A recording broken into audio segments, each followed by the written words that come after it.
everybody? I'm Sean Reynolds from Sportsnet, about to be joined by Ken Weeb from the Winnipeg Free Press. Together we are Kenny and Renny. This is the Kenny and Renny post-game show after really great hockey game out there. Coach called it the closest thing they've played to a playoff game. I would concur with that. Jets, I thought got better as the game went on. I don't want to go like too deep into this because this is, to me, one of those games where when you've got such good defensive teams playing as good defensively as these two teams did, two of the best in the league, maybe the two best defensive teams in the NHL. They don't leave a lot to talk about in the way that, other than their defensive structure, was absolutely rock solid, absolutely sound. Goaltending on both sides, I thought. We'll get into Comrie and the run of bad luck that he's come into here with the team just not being able to generate offense when he's in net for whatever reason that is. We'll get into some of the comments by their head coach, Scott Arniel, about that.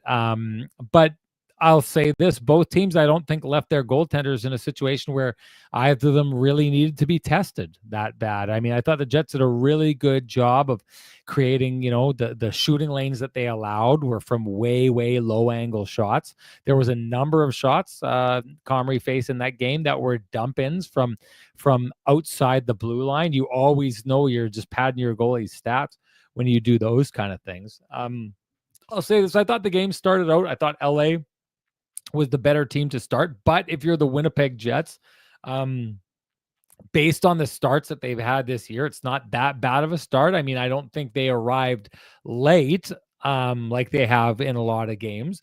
I think that they were just, the other team was sharper coming out of the gate. Maybe you'd expect that, a little bit more rest for the Kings. For a team that looked rested, it looked evident to me that the Winnipeg Jets inexorably, over the course of the game, took this game over. It felt to me like they were going to tie this thing up.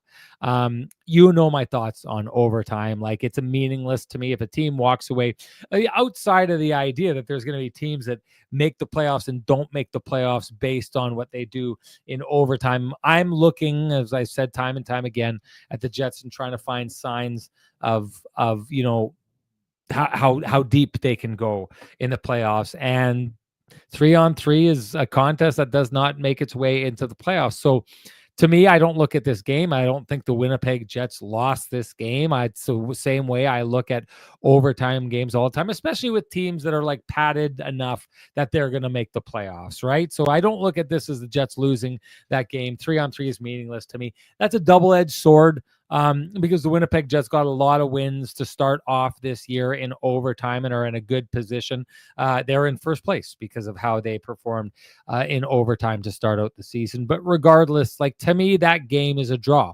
You took that team, one of the hottest teams in the NHL, took them to the draw, one of the hardest teams to play against. The Jets made it hard to play against them the same way that the LA Kings made it hard for the Jets to play against them. So I think you walk out of that, and this, to me, it's why I asked the question. You go back to that game that the Jets played against the Florida Panthers, where they got run out of the building, and it was very important. We talked about it on this podcast. The Jets did exactly that, and after the game said the same thing that we said on the podcast. We said it would be important for the Jets to bounce back just so that they could show, A, they're learning, they can make in-game adjustments, but B, just to give them confidence going into the playoffs. I think this is one of those games that they played a team that had their number earlier on in the year and ground them this year. Jets haven't solved how to score much against this team, but boy, oh boy, they definitely did something that, to me, this is one of those playoff games that we wouldn't be on Kenny and Renny right now. We'd probably still be watching these two teams go at each other to see who's going to take an all-important victory in the playoffs. That's my take on this whole thing. Let's bring in the man with the best music in the business to get his take on this whole thing. Folks, here comes Kenny.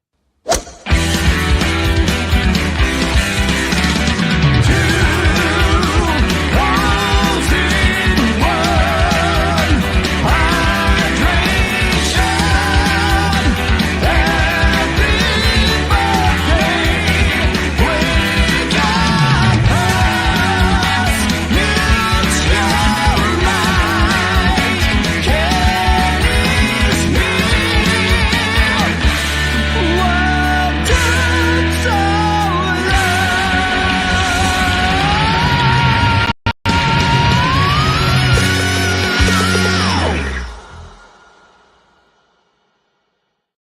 Before Ken, we get into how good you look and why I look as slovenly as I do on a home game day, I just have to say this. Last year, my daughter sold pizzas to some of the KNR audience.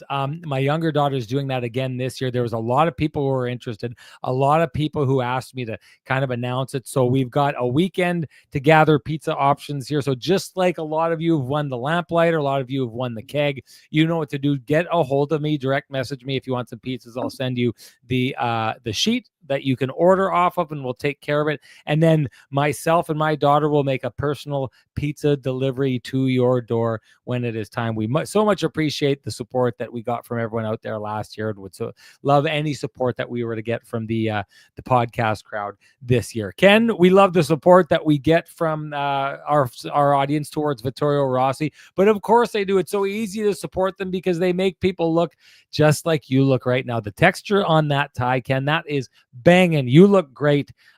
Great combination there. And if you're looking for a great combination like Ken is wearing, head on down to Vittorio Rossi on Corden Avenue. Walk in, loudly proclaim Kenny and Renny sent you. Ask for Frankie and the boys. They will do you up right. Wasn't feeling the best, so I snuck in for the third period just to get in and to get out, make sure that I did my job. So I limped through, got through. Dedication. Good stuff. Yeah, that's Dedication. What it's got to be. That's what it's got. Hey, we don't work for a living. We just do go to the hockey rink for a living. But anyways, Ken, good night at the hockey rink. I thought for the Winnipeg Jets and the LA Kings, two teams that are heavyweights of the West and looked every bit like that tonight. What'd you see? Yeah, certainly interesting tilt here. Obviously, it wasn't overly exciting in the first period. Not a lot of scoring chances on either side to be had. Jets weren't able to generate very much, but as the game went along, I think, as you mentioned, they sort of picked up a little bit of steam as they got moving here. I mean, it was one of those games where high dangers were 6-1 LA through two periods, according to Natural Stat Trick. I think there was a game that it can be a little deceiving at times. Where the shots were plotted from were definitely dangerous, but the quality was a little bit different on both ends. So I thought the Jets did a pretty good job of keeping things to the outside. So, I don't think it's a day where Scott Arniel and his coaching staff are going back to the office and saying, oh man, the high dangers were 9-3. We got, thoroughly outplayed. That's not what I saw. But again, I mean, LA full marks. I mean, they hadn't played since last Saturday. They have an incredible tragedy going through, ripping through the Pacific Palisades. It's very sad to see pictures flowing in. Thankfully, the people that we know in California are keeping safe, and that's certainly a positive thing for sure. But, LA is a good team, Sean. I mean, this Jim Heller's doing an incredible job. We talk about injuries and, how much the Jets miss Dylan Samberg, and we'll get into that in a minute. But they've played the whole year without Drew Doughty. Their best defenseman has not played one game, and they've just won 5 games in a row and are sticking around in the Pacific Division conversation. So that's just a reminder that other teams deal with injuries too. Loved how the penalty kill looked with Dylan Samberg back on it. In terms of as a viewer, that's what you when the Jets had Dylan Samberg for the first 21 games, Sean, they were pretty good on the penalty kill. At one point, they were in the top 5, then they were in the top 10. Then they kind of, after he started to leave, they crept into the middle portion, and then they dropped into the bottom third. So I would say that having Dylan Samberg back was an incredibly big boost for the Jets. I didn't hear it personally, but I heard he was on in the first intermission with the CJOB and cracked a few jokes. He wasn't overly thrilled. He called his first period a belly flop. But to me, I thought, Dylan Samberg wasn't easing into it. This was cannonball territory.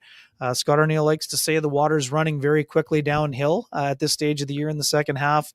And I thought that Samberg, acquitted himself incredibly well. 31 shifts, 22-35, 3 shot attempts, 1 hit, 1 takeaway, 1 blocked shot. So, and the flip side of that, Sean, is how Neil Pionk looks. There's just less chaos in his game when he's on a pairing with Samberg. And you talked about his hockey intelligence and IQ. You asked Dean Chenault about it last week when he was speaking at the Jets practice. I thought we saw it, just great example in the second period power play. He just was in the right place at the right time. He was there before the opportunity was being presented to his opponent. I just thought that he was great today. And again, I think he'll get better and better as they move along here. Now, again, it's easier to play the first game on adrenaline. Will there be some challenges to going up against Nate McKinnon and Mikko Rantanen on Saturday night when the Jets play back-to-back? Absolutely. But guess what? Dylan Samberg is up for the challenge for me, Sean, and I expect him to be a big factor in the game itself. Jets power play, we'll dig in a little deeper, but man, what a pass. This is eyes in the back of your head territory again for Gabe Vilardi. I was curious because sometimes, again, in the press box, we're quite a ways away from the ice, as you know. I wondered if Mark Scheifele had I didn't see a beaver tail in the air. I didn't hear any tapping of the stick. I didn't hear any I'm opens. And Mark said flat out, that's all Vilardi knowing where he was going to be. And again, great play by Kyle Connor to get the first movement started. But I mean, you asked Gabe about it, Sean, and the subtleties of his ability to go where he needed to go and then to not shoot when almost everybody else in the rink was thinking, rip that puck.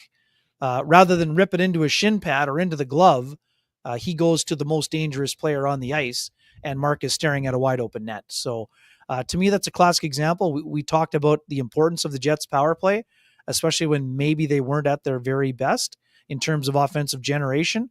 That got them the point. I mean, they battled and did all those things. They stayed incredibly patient, but their power play got them that point today.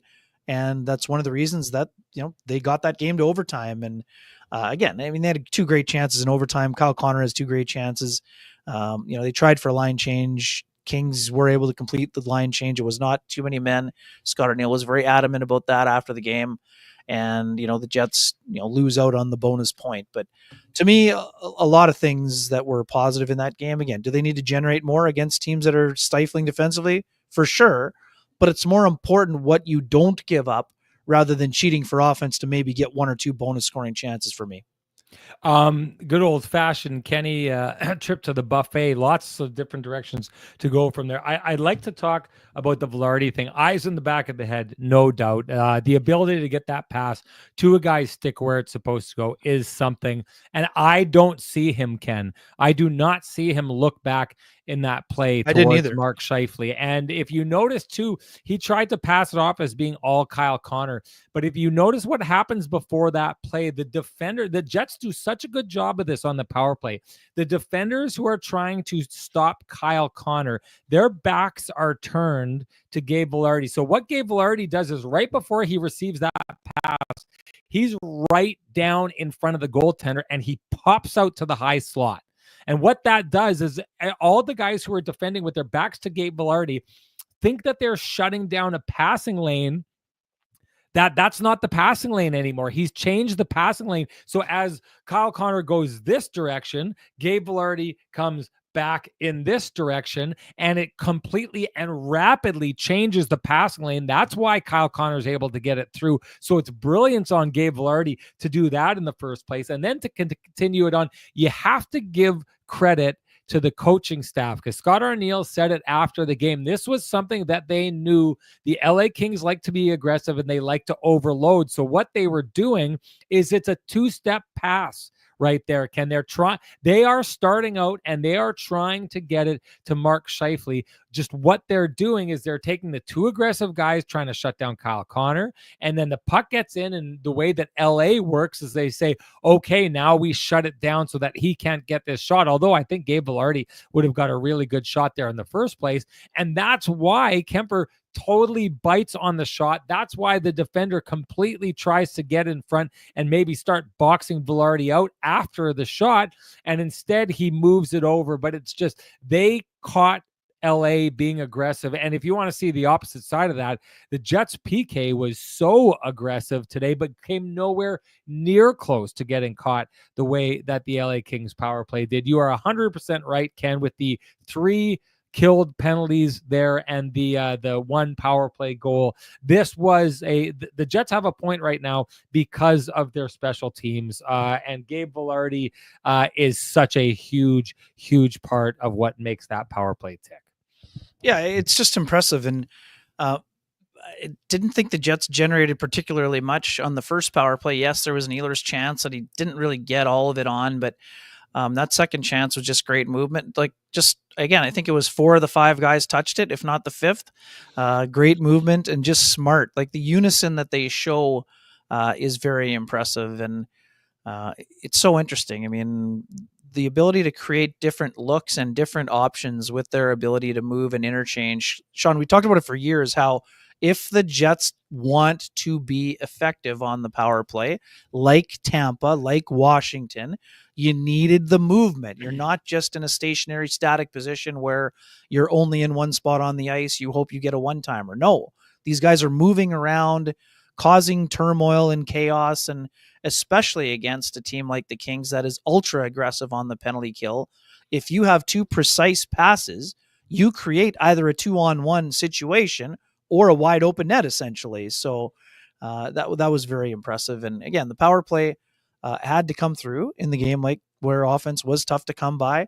Guts of the ice were protected well by both teams, but the Jets found a way to get the job done. And again, are there areas they need to improve? Sure. But if you're in, I mean, we heard what Scott O'Neill said. I mean, it looked like a playoff game, and their team was right in it. I mean, right up until the skills contest. So they'll be feeling good about themselves. So hang on here. I've started one here. We've got a classic. I think we're ready for, where do we go? I think we've got a here. I would like to do this. I want to turn and go towards Samberg, back to Samberg. You touched on him here. But before I do that, I wanted to say the payoff of that Winnipeg Jets power play, and just the faith that you can tell, Ken, that they have in their coaching staff and Davis Payne and what he's looking for. I mean, it feels like this power play scores in so many different ways. And one of the reasons it does is because the pre-scout is so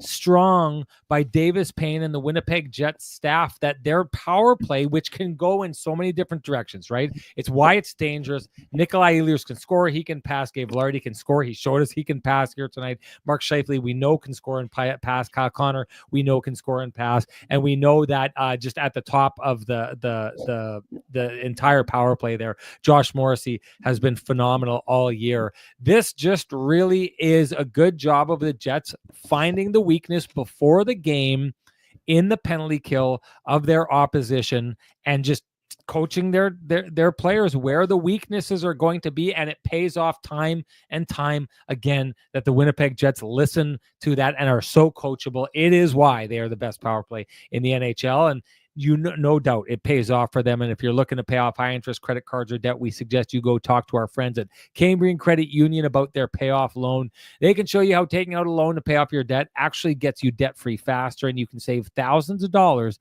Go to cambrian.nb.ca to book appointment online. And I am going to move already to the Pristine Roofing wake-up call when we're talking about Dylan Samberg. He didn't need the wake-up call. I think he was ready to go for this game. If he got the Pristine Roofing wake-up call, I think that North End Rick must have given him a phone call at about 4 o'clock in the morning, because he was ready and raring to go. You know what that means? It's time to give North End Rick the Pristine Roofing a wake-up call. Turn the tables on him. If he's going to call Dylan Samberg at 4 o'clock in the morning, you should call North End Rick at 4 o'clock in the morning at 204-981-6289. He's the guy you want down at your place for any of your roofing, siding, and exterior needs. You can also call Pristine Roofing themselves at 204-237-7663 to give your home the Pristine Roofing wake-up call. You will be glad you did. I just thought what stood out to me, Ken, you touched on this really well, but the no fear, blocking shots, jumping into it right away. There was one play, Ken, that I said something to you right away.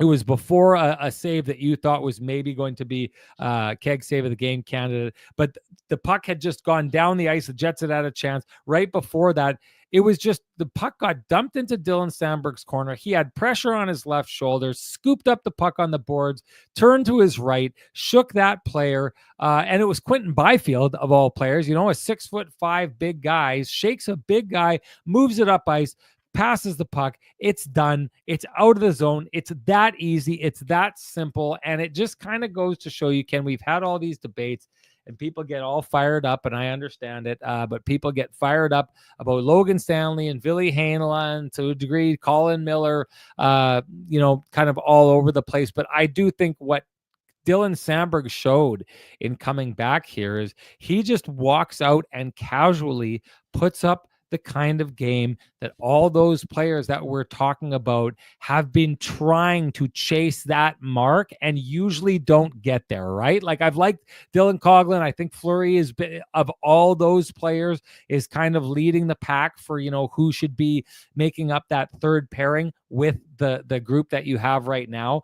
But it just became so obvious. There is a level, and you talked about Neil Pionk, and just he looks that much more stable when he's got Dylan Samberg alongside him. There's a decent drop off when it comes to the Jets' top four and what we see in the bottom six. Now, you got to give credit to Kevin Cheveldayoff and the depth he's been able to find to kind of give them different options in what they're trying to do. But at this stage, Ken, I think it's pretty obvious the Jets need to go do some work to shore up that 5-6 spot if they're going to be heading into the trade deadline. Yeah, totally fair. I mean, again, I want to see a longer leash for someone like Coghlan, and with the injury to Colin Miller, I think we are going to have a chance to see that. I want to see Coghlan again against Colorado tomorrow. Again, I think Logan Stanley, obviously bad turnover early, a few adventures, but as that game went on, it sounds, I actually thought that pairing stabilized a bit. I mean, there were some moments that were strong for them. Again, obviously room for improvement. And again, I also would like to see Coghlan and Heinola again. They were great the other night together. So, I mean, again, I don't know that that's necessarily going to come on Saturday against Colorado, but I mean, you never know. I mean, Scott Arnill might be looking for some fresh legs after a heavy game. So, yeah, I mean, we didn't really talk about it the other day, Sean, but for me, I think it's just worth noting that because Nashville was just here, I think that Luke Schenn would be someone that totally fits well for the Jets. And again, we often talk about prediction of future behaviors, past behavior, right? So Luke Schenn, one of those guys the Jets were interested in a few years ago when the Leafs got him, right? So for me, Schenn is the type of guy that makes life difficult. If you go to the front of the net with Luke Schenn, you're going to have some stick marks on your back, probably near your ribs. He's going to block shots. He's the leading hitter in the NHL among defensemen. He's great at killing penalties. He's great at clears. He's moving the puck. I spoke with Hal Gill at length the other day. Again, not saying that the Jets would be targeting Schenn, but asking about Schenn. Hal Gill loves the way that Luke Schenn is playing. He's mobile enough. Again, is he fast like Faden Fleury? No, but his ability to move the puck with easy exits, that is a key critical cog in the playoffs. That's the type of guy I'm curious about. And again, I'm not saying Colin Miller can't handle the job. I think Colin Miller has been very good on the third pairing and deserves more runway also. But if you're the Jets and you're trying to win 16 playoff games, like we know they are, I think Luke Schenn could help them win 16 playoff games. And again, Luke Schenn's also the kind of guy, Sean, and again, nothing against Pionk. Pionk can play with Samberg, but if for some reason you needed Luke Schenn to go and play with Samberg at times or whatever, he could probably handle the shutdown portion of that job. It's been part of his job over the years also. So it just would stretch out the depth on the back end, especially on the right side. But again, I expect that, it's 2 months still almost until the deadline. I think Dylan Coghlan is going to get a little more runway to show if he can or cannot do the job and be involved in the job. But the overriding factor being, it's hard to tell right now which is a heavier priority, Sean, 2C or a defenseman. And I also say that with Samberg, you don't need to move Pionk to the third pairing because Pionk is very good with Samberg. So, but I think they will be looking to add to the depth on the back end. I don't, again, this is not breaking news here. This is something we knew going into the year, and it's something that is becoming more and more apparent. Not that we want to shift gears, but in second line, it was not a banner. Well, we'll get to that. Okay. Just Never before mind. we do that, I just wanted to touch on this really quickly because we know it's a hot topic of conversation in the fan base. The explanation by the head coach for Logan Stanley going in that game was that he wanted to have a lefty with a righty on that last pairing. So that's the explanation of why Coghlan and Stanley goes in. It's not the entire explanation because Ville Heinola could have gone in as a lefty. You're right. The last game that Logan Stanley was in was maybe his worst game of the year. He didn't play well. It didn't seem like the kind of game that you would reward. Instead, that's exactly what happened. The only thing I can think, Ken, is heavy team. Yep, we knew it was going to be a heavy game. That's the explanation to me. It seems obvious. If it seems obvious to you, we can just move on to the next topic of conversation here. Yeah, and then so quickly, Stanley in the game, 2 shots on net, 5 shot attempts, 2 hits, 1 block shot. So there was some good in his game. I mean, he threw a hit on one of his first shifts, but then he kind of got beat coming out of the corner. But trying to get involved physically, that was why he was in the game. So are the Jets going to be looking for more of the same tomorrow? Probably. But let's see what happens, and we'll see what the choices are made, and then we'll discuss the choices after the game. I mean, that's sort of what we're going to be here to do. So, okay. Before we move on to the second line conversation, because I know that there's a lot of people who are interested in having that, why don't you give Sweet Lou a shout out? You bet. For folks who have realty needs they'd like to have met, whether you're buying, selling, curious what that house on the corner is going for, contact our main man, Lou Ferlin at Royal LePage Dynamic Realty, 204-791-9971, or at the office, 204-989-5000. His email is lou@louferlin.ca. That's LOU@LOUFURLAN.ca.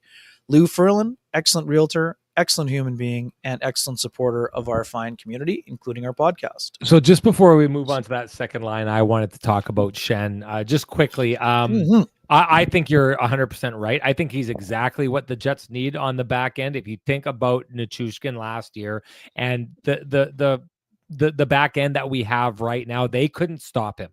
And that's a size thing. At some point, it just all becomes about will in the playoffs and the capability to go to the front of the net or not go to the front of the net.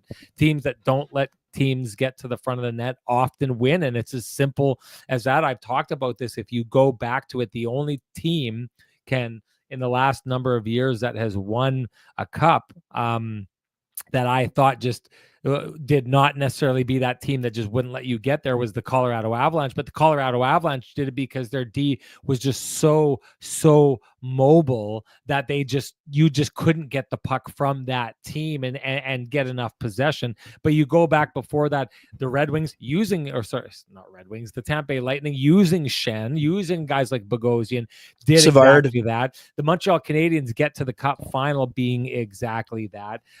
We see the Vegas Golden Knights win being that team, and it was a pretty good representation of that team as well when you take a look at the Florida Panthers. So the Jets need a little bit more of that. I know that Josh Morrissey is a fan of Schenn's. They both work in the offseason with Adam Oates. Right. He talked to me. He gave me a real good breakdown of what Adam Oates worked on with Schenn to just make him a very simple, effective defender. That's, and he gave me kind of a look into how Adam Oates said, listen, if you can do this and you can do this, you can stay in the NHL and you can be extremely valuable anywhere in that lineup, meaning like you can throw a guy up like that with Josh Morrissey and he'll work with him. And that's what we've seen with that player. That's why he's had the stops that he's had. He would fit in. I think he's exactly what the Jets need and probably wouldn't cost them an arm, a leg to get either.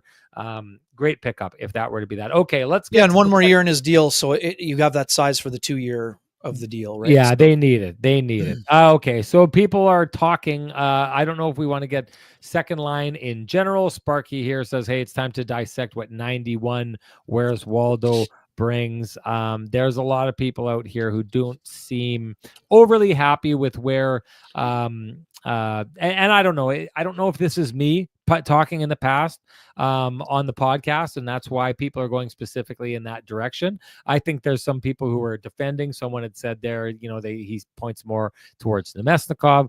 I've said this before. I think because we see Ehlers get off that line and he succeeds away from that line. Although, Ken, I thought we were starting to see some of the Ehlers tendencies that have been problematic in years past popped into the game tonight. There was one kind of no-look pass he did where he turned the puck over in a situation like that. I don't know if that's a frustrated player. I don't know if that's a player trying to make something happen with that second line, or if it's him just getting frustrated by a really smothering defense that we saw from the LA Kings. But this is just another example of a game where if that second line could wake up and contribute, they can win that game, right? Like if your power play is going out and getting you the one goal you have, sometimes you need depth scoring on a night like tonight. I think the third lines come up enough times with depth scoring to kind of give them the benefit of the doubt. I mean, anyone could have been those guys tonight, but I just don't think it's happening enough with the second line, and wonder where you think that line is at this stage. Yeah, super interesting. I saw some shifts for Cole that I liked. I saw him go to the net. I saw him get, he's got my got you covered. There's a point at which the puck was at the side of the net and he comes back on the breakaway, right? The second chance on that breakaway, he breaks it up. So, I mean, Cole is always doing something out there that is of value as a hockey player, but he's not filling the role they have given him because he has to score more to fill that role. Yeah, I mean, so tonight we're going to look at natural stat trick here at 5-on-5. That line was fine. Corsi was 50%. 4 shots for, 4 shots against. They're not generating a ton. Expected goals, not really. It's fine. Scoring chances 4, 3. Scoring chances against 5. Overall, they're not giving up a ton, but they're also not generating enough, Sean. And that's, to your point about Ehlers. I saw a frustrated player. I saw a guy who wasn't getting a lot of, feeling like he was getting a ton of touches. And when Ehlers got out and used his speed, there wasn't a lot of puck support out there. Now, again, I see effort from those guys, but I don't see a ton of cohesion right now. And that's the biggest problem that line is having in terms of the generation. I mean, it's 8 games without a point for Cole, but I still like parts. Some people are really down. Cole doesn't give up a whole lot when he's on the ice. And that's an important thing. Yes, of course. Would he like to produce more points? Of course he would. But for me, that can't come at the expense of cheating. So, and again, I saw him go to the net. I saw him spend some time in the blue paint. Scott O'Neill talked about it this morning when he was asked about Gabe Vilardi. Best place to go when you're in a slump, Sean, get to the net, because the puck will get there. If the puck gets there, maybe you get a tip. Maybe it goes off your pants, skates, knee pad, shin guard, whatever. So I do see some things there. Big Hitter says no shooters on the line. Nikolai Ehlers is a shooter. It's not that simple. Ehlers is a shooter. So, and Perfetti is a passer that can shoot. I mean, can he shoot more? Sure, but this is a guy that can shoot the puck. So, Nemestikov, some people down on him. I mean, do I think the Jets are a better team if Nemestikov's on the 3rd or 4th line? Of course. But Vlad Nemestikov blocks a shot on the inside of his leg, goes off, shakes it off, and comes back out and doesn't miss a shift. So I see a lot of courage from the player. I see a lot of there's a lot there. On a Stanley Cup team, is he a second line center? Probably not, but he has more skill. This guy was drafted in the 1st round. He's got skill, but he does a lot of other things that a lot of players don't know how to do or don't know how to do very well. So again, do I think an upgrade will be coming there? Yes, but in the short term, he's going to be fine. And Sean, I mean, the opposite, the other thing that is not related, or it's kind of related to the second line, but not really, is the way the 4th line played. 4th line was the Jets' best line at 5-on-5 today for parts of the game. I also love the way Nino Niederreiter played. Credited with 9 hits, Sean. 9 hits, 2 shots on net, 3 shot attempts. I love the way that Nino was going in the contest. Getting involved physically. That's when he's at his very best. But again, right now, again, I've been consistent with this for a while. I think that Nino Niederreiter alongside Nikolai Ehlers would be something that I would try at a time when goals are hard to come by. But again, I understand that comes at the expense of disrupting the best third line or checking line in hockey. So again, let's see how it all shakes down. But I'm not totally down on the second line, but obviously there's massive room for improvement. But outside of trying Niederreiter there, those guys are going to have to get it figured out themselves. Early in the year, Sean, their issue was spacing. They over pursued and couldn't find the right spots. They were battling for pucks, but they weren't ever finding that guy in the high slot for that grade A chance. And there just haven't been enough grade A chances in this last stretch of time. So I would say this. Here's the problem as this exists. We know that Nemestikov, in a perfect scenario, is a placeholder on that line. Sure. Like you said, Ken, he would move down to the fourth line. I remember being in the summer and talking with Jim on CJOB and saying exactly that. If the Winnipeg Jets don't have a different 2C in by the trade deadline, something will have gone horribly wrong, or the team will have fallen out of it, and the team's not going to fall out of it. So the Jets need to change that. The problem as it exists right now, and I know a lot of people here, there's oh my goodness, Wild Bill, I think, is the guy who's pushing. This isn't what he's saying specifically, but it sounds like Wild Bill is really trying to pin this all on Nemestikov, and he doesn't think that it's on Perfetti in any way. I've said this before. This is the NHL. This is the professional leagues. You have to find a way, regardless of your situation, to find a way to show. The tricky part about Cole going to sleep the way that he does is I think it makes a general manager's job really tough, because people are talking about, well, do you prioritize a 2C? Do you prioritize a winger? Do you prioritize depth on defense? All these different kind of questions.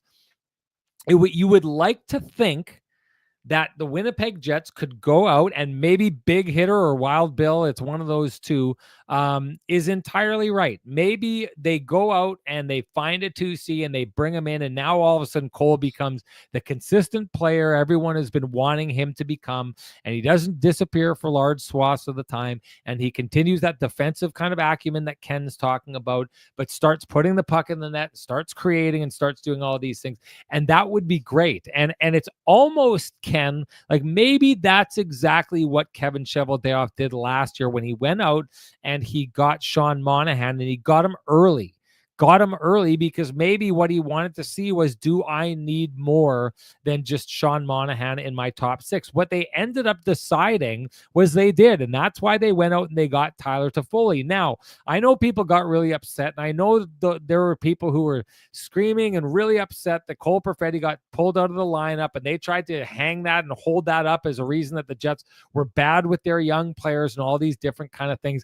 You are seeing right now why the Winnipeg Jets felt they needed to make that move last year, because they wanted to find consistency for the playoffs. Now, I know they got Tyler Toffoli. It didn't work out, so they didn't find it anyway, but it doesn't change the idea that what they need, and the biggest problem right now, is without Cole Perfetti showing up. I think, is it 8 straight games now or 7? 8, yes, 8. With 8 straight games without a point, it's 10% of the season now that he's gone dormant, and he's gone dormant for patches of time throughout the year before this. He's a very patchy, inconsistent player so far as in the role of a top 6 forward. And what that makes so difficult is it makes it hard to know if you can just go out and get your 2C and then go prioritize your defense if you're Kevin Cheveldayoff. And how much do the Jets have as far as assets to go solve these problems? A 2C cost a first rounder last year. A winger cost a second.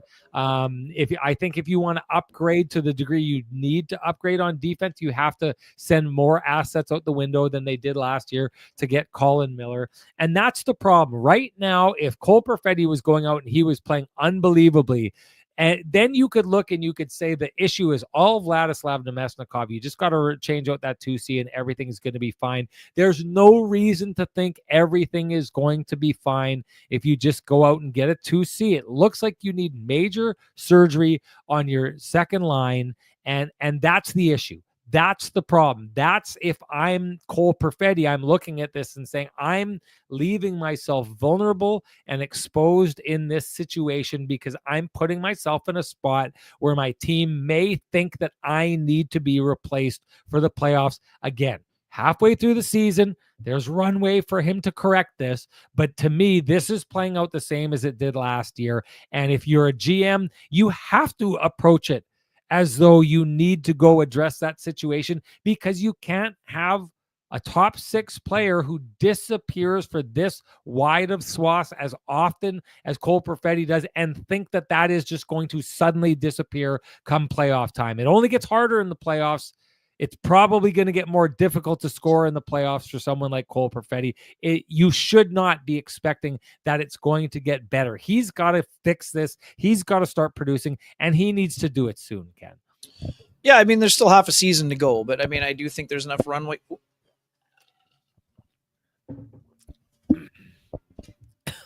Excuse me.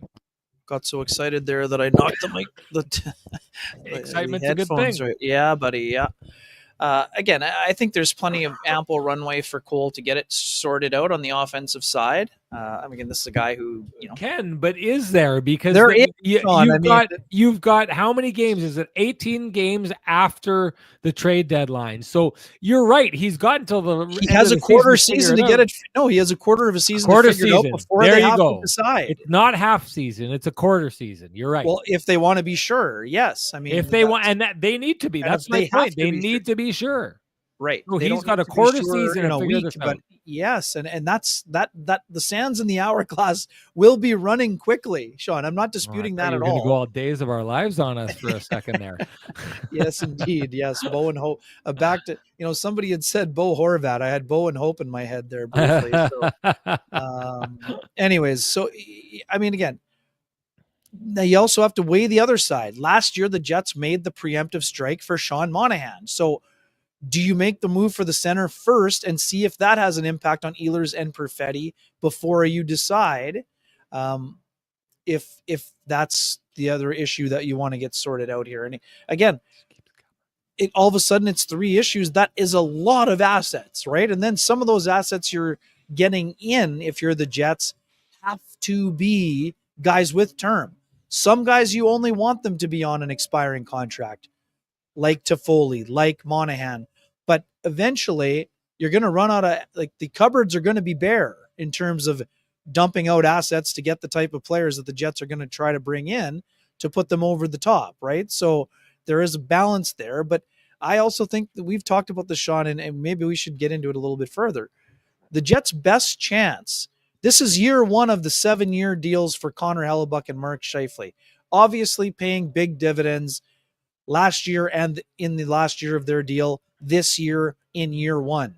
Those, even though those guys take incredible care of themselves, Sean, Father Time is undefeated. So it would be easier for the Jets to try to put up a banner in the first 4 years of those deals than it will be the last 3. And, if we're getting nitpicky here, it's probably in the first 3 of the deals, 3 years of the deal. So that means you have to maybe go a little further than you've wanted to go in years past. Jets are having their scouting meetings right now, amateur and pro.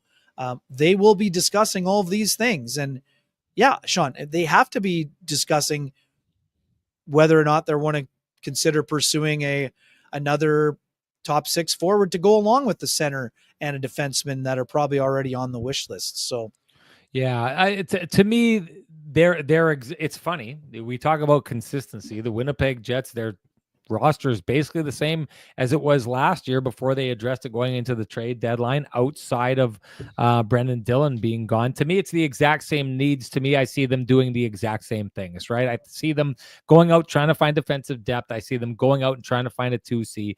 It's starting to feel, to me, to your point, or to the point I made that you kind of built on there, like they went and got Sean Monahan early, and it kind of showed you what you had and whether or not that was going to work. It almost feels like maybe that's what the Winnipeg Jets need to do this year, except there's not as many obvious places to go to as there was last year. We knew Sean Monahan was going to get moved. So the Winnipeg Jets went out, paid the price that was being asked early in the season, and just got it over with and got started on trying to solve that problem. But without being able to get a 1C at some point, like that's the whole issue now, is if you've got that quarter of the season to try and figure out if Cole Perfetti is going to be the kind of guy that you feel very comfortable going into the top 6 with.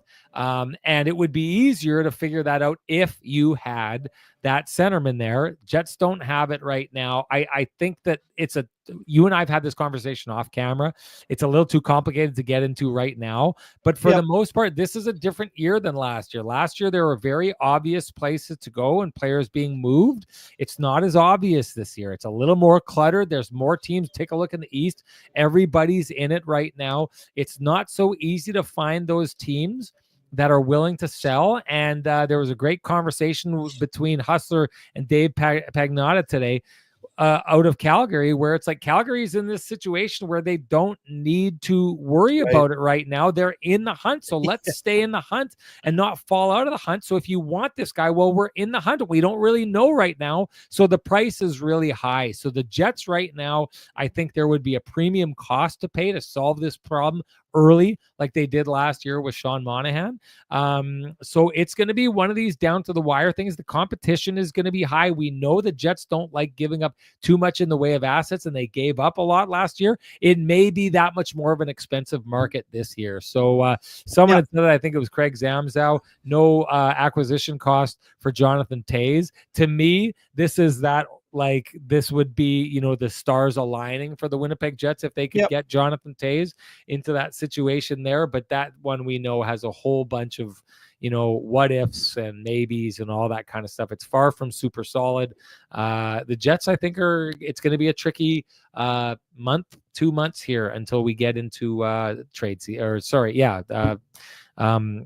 trade season. Right. And Mikael Granlund would be a guy, so the Sharks are one of the few teams that are out of it. So Granlund is a guy that would have appeal. We know Brock Nelson, the Islanders are, I wouldn't say out of it, but they're not in a good They're place. not acting like they're out of it, or their right. GM is not saying that they're out of it. No exactly. doubt. So this is why I'm saying, so the only guy who's really probably available is Granlund. And Mike Greer is now going to be thinking, well, maybe Granlund's the kind of guy he wants to surround Celebrini and Will Smith with. So why would he move him, right? So that's the other part of it.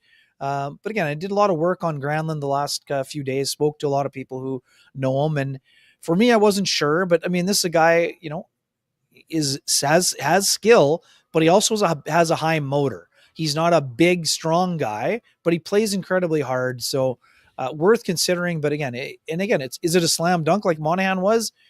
I'm not sure. I mean, Granlund's he's been more of a middle six player than a top line player, right? So, but he is on an expiring contract, so he would be under consideration. But is he their number one choice? I wouldn't say it's as easy as identifying as last year when we had Monahan and Henrique so high on the list, right, Sean? I mean, that's the thing.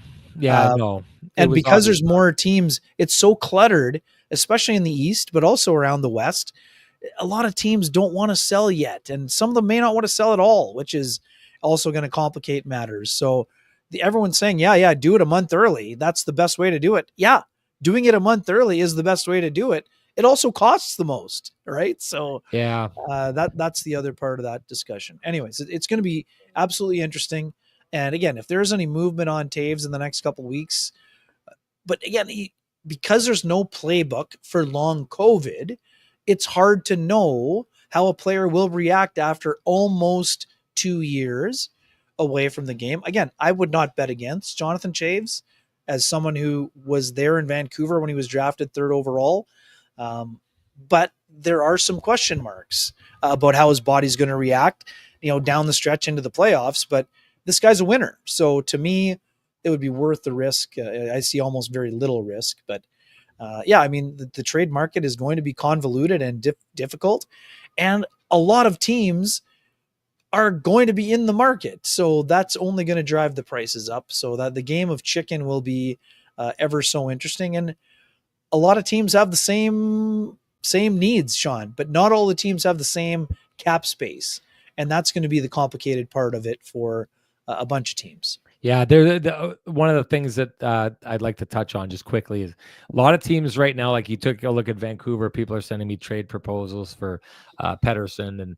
And the problem as it stands right now is a lot of teams are trying to make hockey trades, and the Jets don't have the players in the lineup to send out to bring someone else in, right? They don't have that right now. They as deep as the Jets are, their depth is kind of their strength. So if you're trying to bring in a new, arm, you're cutting off an arm to send it out the door, unless you're getting a guy like Granlund, who makes a lot of sense. Granlund's an interesting one for me because there were times throughout his career that he's been dominant. I talked with a former coach of his at one point who said this guy, if he could just realize how good he is, he would be great. But he'll go and he'll take over a game, and then the next game he'll act like he's just another player out there. That's kind of always been his issue. I was a little surprised almost, Ken, to see him doing as well as he is in San Jose. I wonder if that doesn't put him in a scenario by which he wouldn't want to stay in San Jose, but you could always do the thing where you get sent out the door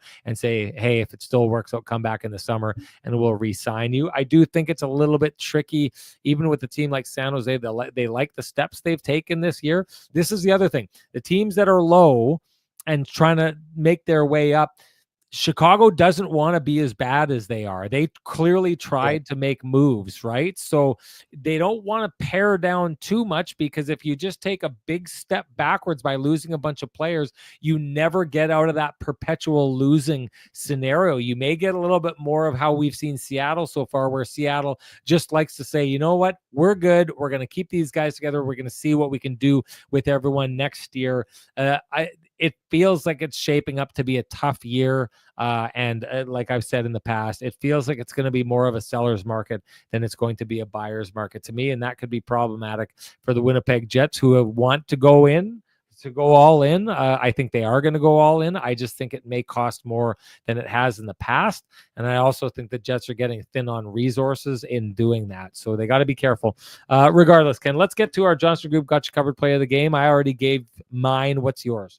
Yeah, I just think that first penalty kill the Jets had, Dylan Samberg takes a shot off the inside of the leg where there's absolutely no padding. For a guy missed 21 games and is back in his first game after breaking his foot blocking a shot, he's got the transformer skate on with a bunch of different padding. I just think it's a classic example of the willingness. We always talk about getting back on the horse. And for me, Samberg throwing his body in front of a shot on his first penalty kill was very emblematic of what the Johnston Group and the We've Got You Covered award stands for me. Yeah, you're right. It's perfect. I still want to throw a bone to Cole Perfetti, because I think I want to make sure that my comments come out here. I think Cole is doing a real good job of kind of like holding his own out there, being a good defensive player. Like you'd said, the analytics will say that, he doesn't cost you much as a player. But that's what you're looking for from a fourth liner. You're looking for someone who goes out and basically is like holding serve, right? You need more than holding serve. You need someone who's going to go out and get winners in the top six. That said, I take a look at that breakaway tonight and the hustle back by him. I think he breaks up a potential secondary scoring opportunity there. So I give him my Johnson Group Got You Covered play of the game. And hey, do you run a small business in Canada? Look to Canada's #1 employee benefits plan, Chambers Plan, to give you a competitive edge. Chambers Plan is the simple, stable, smart choice for over 30,000 businesses countrywide. Visit chamberplan.ca to learn more. And Ken, that brings us to our lamplighter of the game. What do you got? I think it's pretty obvious. Yeah, I mean, great shot by Kempe on the G-dubs, but for me, we've talked about the power play ad nauseum, but it's just impressive. And for me, Velarde's ability to find Scheifele there, and again, Kyle Connor getting the play started. I think Morrissey touched it at the top. I mean, this is how the power play is supposed to look and work. And I mean, it's 24 goals already for Mark Scheifele, and he didn't bite when you asked him about how he's become such a prolific goal scorer. He kind of giggled, but you just said it's a matter of the guys he plays with. But for me, Sean, this is a guy who walked into his first training camp, and like literally, I'm talking about a Sakic-like release, and like Joe Sakic's one of the most talented shooters I've ever seen, and we watched him for a long time. And Mark was a past first player always, but his ability to be a little bit more aggressive and look for his shot, even though it's not a high volume shot, it's a high quality shot, has made him a really impressive goal scorer. And that's why I'm going with him on his 24th with the stick tap to Velarde for an exceptional pass to find him as my lamplighter.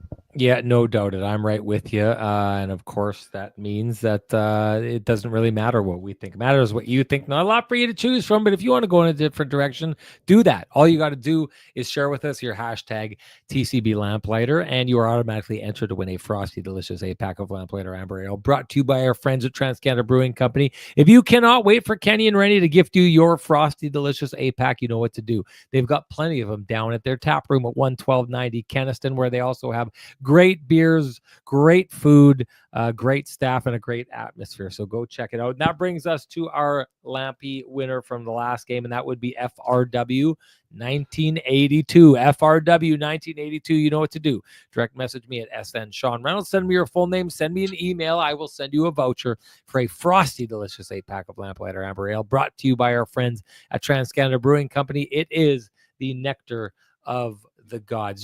Just quickly before the keg for me, Sean. I just had a great lunch yesterday at TCB with a couple of golf folks in my life. Saw Tyler down there, saw Will, saw Josh. We had an awesome lunch.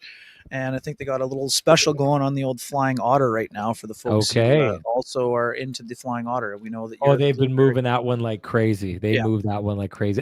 Jack says here, are the Rangers serious about Zibanejad? This is the kind of thing we've been talking about. The Rangers are trying to trade Zibanejad, but they're not trading him for a first or whatever, something down the road. They tried to trade him for JT Miller. Like, this is the issue, is so many teams out there and so many people that you're talking about are trying to get better in the moment right now. So if you've got someone that you can give them that makes sense, they'll do it. The Jets don't have that. The Jets are not willing to part with anyone from their lineup that the New York Rangers would want and think, okay, this is a good trade-off. We can kind of change things here. They need to tweak the culture. That's not happening. This was, and he has trade protection anyway. I mean, this was a good point that ZTM was trying to get into. That we've got into it in the past. We could do it again, but ZTM says our 55 and 81 really $8 million players. Plus, if they need to play with each other to be successful, real superstars turn nobodies into somebodies. I mean, that is the one thing. And I'm a big proponent of don't break things to fix other things. The way that first line is going right now, I wouldn't do this, but at some stage you have to wonder if, trying to get a guy like Cole getting or in the past getting Ehlers going, the ability to have a little bit of, move things around in your lineup would be helpful. We've seen a lot of different teams doing that. The Winnipeg Jets don't. We're seeing the payoff for that. Top line is maybe the best line in the league right now. You're asking a lot, ZTM, to break up the best line in the league, but I do also have time for the argument that to get some of the guys who aren't going, you do that. But I don't know. In the past, I think the consistency is really you want to know why the Winnipeg Jets are top of the league year after year after year. It's their consistency. They know what they're doing. They know what their roles are. They're not mixing it up. They're not losing momentum by breaking things up. So while this is an idea worth exploring, I just don't think it's one that would work with the Jets. Time to go to the TCB. Well, so those are, just quickly, 54 points for Connor, 49 points for Scheifele. I mean, they're more than earning their contract. I mean, the point is fine, but I mean, they are earning their money with their production, would be the counter argument. I think he's just saying, like $8 million players should be able to be away from each other and still produce. All that said, sure. Colorado's coming into town. One of the stories we're talking about is the the three players on Colorado's top line have combined for something like 140 some odd goals. The rest of the forwards who've been in, on that team combined for like 124. Like a lot of teams that Nathan MacKinnon won a Hart Trophy. Nathan MacKinnon is usually out there with Rantanen and Chushkin and guys who really help him a lot. You'll see Connor McDavid is clearly at his best when he's on a line with Leon Draisaitl. Seems to happen more and more. There's only so many Sidney Crosbys who you can put with anyone, and they're going to do what they do, which is why he's one of the most special players of all time. And I think it will be hard to explain how good he was, even though he's going to be way up there, because that's the thing about Sidney Crosby. You could put him with anyone. Most players aren't like that. Very few are like that. And so I can understand why the Jets stay the way that they do. Ken, your hashtag the keg save of the game. What do you got? I think it was Comrie on Kempe in the third, he had a couple of crazy saves. Actually, one of his best saves of the game was like in the in the first 3 minutes or 5 minutes. Maybe the rebound that was eventually the penalty was called on it, but he made an incredible leg save. But the one in the third on Kempe for me was my keg save the game. I'll go with that. That's what Ken and I have. Doesn't matter what we think. Share with us what you think. Your hashtag the keg save of the game. You're automatically entered to win a $50 gift certificate usable at any of the 3 Fine Keg locations here in the city of Winnipeg. Each location finer than the last. And our winner from our last show, that would be Oli. Oli, you know what to do. Direct message me at SN Sean Reynolds. Send me your full name. Send me an email. I will have the fine folks at the keg send you a $50 gift certificate usable at any of the 3 Fine Keg locations here in the city of Winnipeg. Each location finer than the last. Kenny, anything to say before we go? Nope, just a fun weekend. I'm really looking forward to tomorrow's game. It's going to be a fun one for sure. Jets and Avalanche, always good when they get together. Just quickly on the ceremony for Hellebuck, silver stick, gold stick. Obviously, the roof comes down when you see Dustin Byfuglien giving a message. I thought that was impressive for Dustin, who can, he's done a good job of keeping himself hidden since he stepped away from the game. But obviously, that it meant enough for him to come out of his bubble and keep kicking ass to his fishing buddy. I thought that was impressive. The ceremony itself, incredibly well done, and I'm thinking that Connor will be a highly motivated individual. He always is, but I expect that game has a little meaning to him on Saturday night as he goes head-to-head with Mackenzie Blackwood, who has been absolutely dynamite since the trade with the San Jose Sharks. The numbers speak for themselves, and I know you're going to be going into a little bit more detail on that on Hockey Night on Saturday. But pumped for this game. It's a great weekend ahead, and should be good. Great stuff. Thank you to all of you for showing up here today. We do appreciate it. I'll say this one last time. Anyone interested in supporting my daughters for her band trip and those pizzas, reach out to me whichever way you can. People are talking about email or whatever, and I'll send you the list. You can send me if you want something. No pressure. You can send me that, and I'll take care of everything, and we'll make sure we get those pizzas dropped off at your doorstep. Other than that, if you appreciate the conversations happening in this space, we implore you to appreciate our sponsors who fight to keep the conversation going in this space. For us, that's Vittorio Rossi, Cambrian Credit Union, Pristine Roofing, Sweet Lou Furlan, the Johnston Group, TransCanada Brewing Company, and the Keg, of course. Thank you to them. Thank you to all of you. We will reconvene tomorrow after the Winnipeg Jets play a big one, Hockey Night in Canada, against the Colorado Avalanche. Talk to you after that, folks. Bye-bye.